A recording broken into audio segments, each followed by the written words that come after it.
Assalamualaikum warahmatullahi wabarakatuh. Salam sejahtera untuk kita semua. Halo anak-anak, bagaimana kabarnya? Semoga semuanya sehat ya. Pak Guru di sini juga sehat. Amin. Baik anak-anak, di pertemuan ini kita akan melanjutkan di pertemuan-pertemuan sebelumnya masih pada senam ketangkasan. Nah, di materi tentang kombinasi pola gerak dominan senam ketangkasan ini, anak-anak akan melanjutkan materinya tentang melompati kuda-kuda lompat. Tapi sebelum itu, kita berdoa dulu ya, agar kegiatan kita diberi kelancaran dan manfaat untuk kita semua. Mari kita berdoa mulai. Selesai. Baik anak-anak, tentang gerakan melompati kuda-kuda lompat ini, ya apa saja tujuan belajarnya? Yang pertama, anak-anak bisa mendeskripsikan kombinasi gerak dominan dalam senam menggunakan alat. Nah, di pertemuan ini menggunakan kuda-kuda lompat.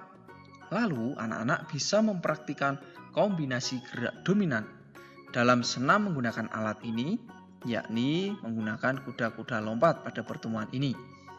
Nah, anak-anak tentu masih ingat ya, di pertemuan sebelumnya anak-anak telah mencoba untuk mempraktikkan dengan palang pegangan, peti lompat, dan sekarang kuda-kuda lompat.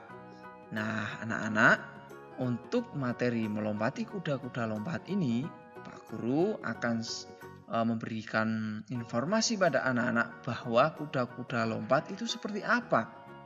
Anak-anak bisa lihat di sini. Ini adalah kuda-kuda lompat yang dimaksud.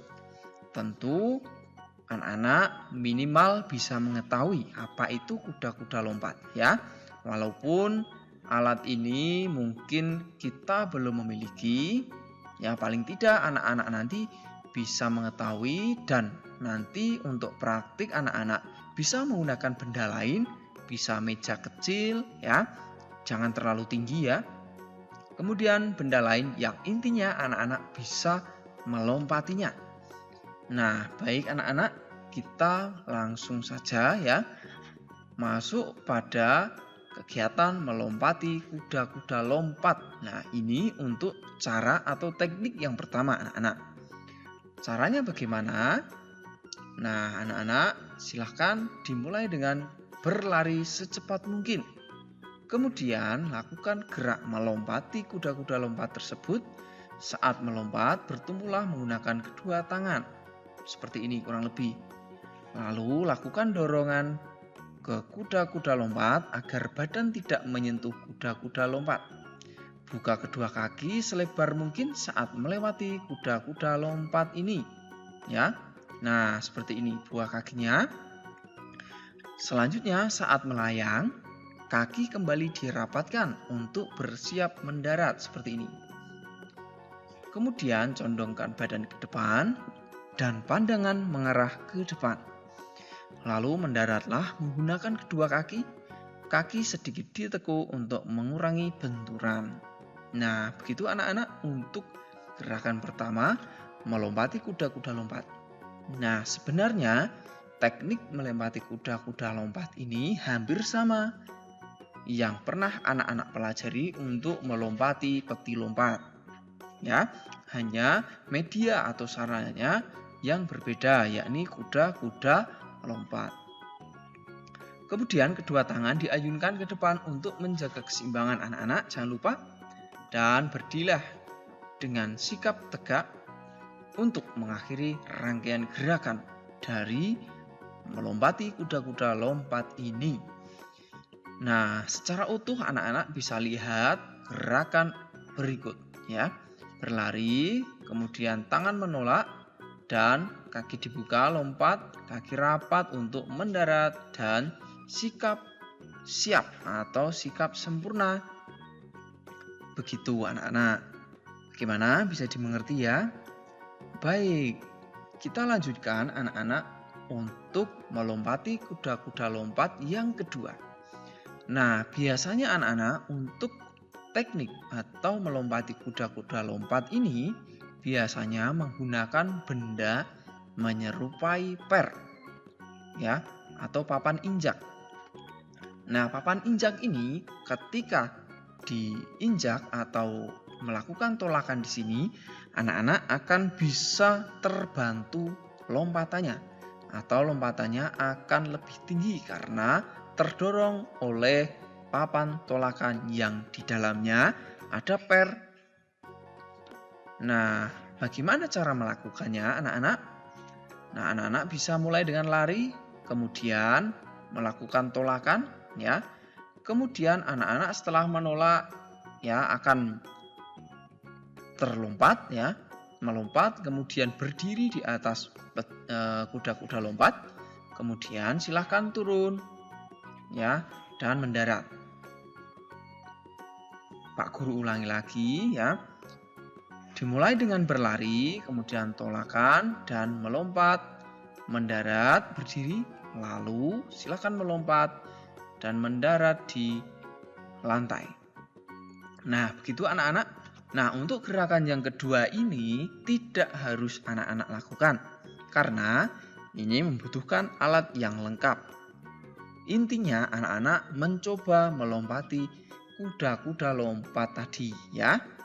Begitu. Lalu yang berikut, ya, kita lanjutkan untuk cara melompati kuda-kuda lompat dengan bantuan papan injak ini. Bisa anak-anak lakukan tanpa berdiri dulu di atas kuda-kuda lompat, ya. Setelah anak-anak berlari kemudian melakukan lompatan, nah langsung saja menuju atau melompati kuda-kuda lompat tersebut, ya. Nah, ulangi lagi, ya. Berlari, kemudian melompat dan langsung melewati dari kuda-kuda lompat ini. Begitu ya anak-anak. Memang untuk gerakan kedua ini yang langsung melompati ini cukup susah.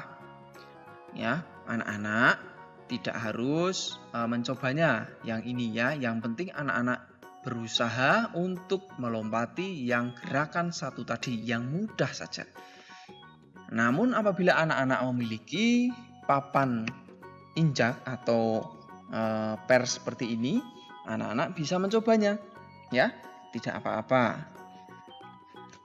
Nah, demikian anak-anak untuk pembelajaran kita tentang gerakan melompati kuda-kuda lompat. Semoga bermanfaat dan Pak Guru ingatkan, silahkan mencoba dengan pengawasan dari orang tua atau saudara yang ada di rumah, ya, agar anak-anak terjaga keselamatan dan keamanannya. Demikian untuk mata pelajaran PJOK tentang gerakan melompati kuda-kuda lompat. Semoga bermanfaat. Apabila ada kesulitan, silahkan bisa ditanyakan di kolom komentar. Nah, anak-anak jangan lewatkan juga materi PJOK dari Pak Guru yang akan sangat membantu anak-anak dalam memahami materi pembelajaran PJOK dengan cara memencet tombol subscribe dan pencet tombol loncengnya agar nanti anak-anak secara otomatis mendapatkan pemberitahuan dari Pak Guru. Nah, sekarang adalah menu latihan anak-anak di rumah. Yang pertama, coba jelaskan bagaimana cara melakukan gerakan melompati kuda-kuda lompat ini. Yang kedua, lakukan latihan gerak melompati kuda-kuda lompat. Ya, tentu dimodifikasi, tidak harus menggunakan kuda-kuda lompat seperti yang anak-anak lihat tadi. Bisa menggunakan benda lain, misal meja kecil, ya. Intinya untuk memberikan gambaran anak-anak tentang pembelajaran ini, ya. Begitu, silahkan mencoba, tetap semangat belajar anak-anak di rumah dan patuhi protokol kesehatan agar anak-anak senantiasa terjaga dan keluarga di rumah terus dalam keadaan sehat dan bugar. Begitu anak-anak, mari kita akhiri pembelajaran kita dengan berdoa. Berdoa mulai. Selesai. Sampai jumpa anak-anak di pembelajaran selanjutnya. Tetap bersama PJOK. Assalamualaikum warahmatullahi wabarakatuh. Salam sehat, salam semangat, salam PJOK.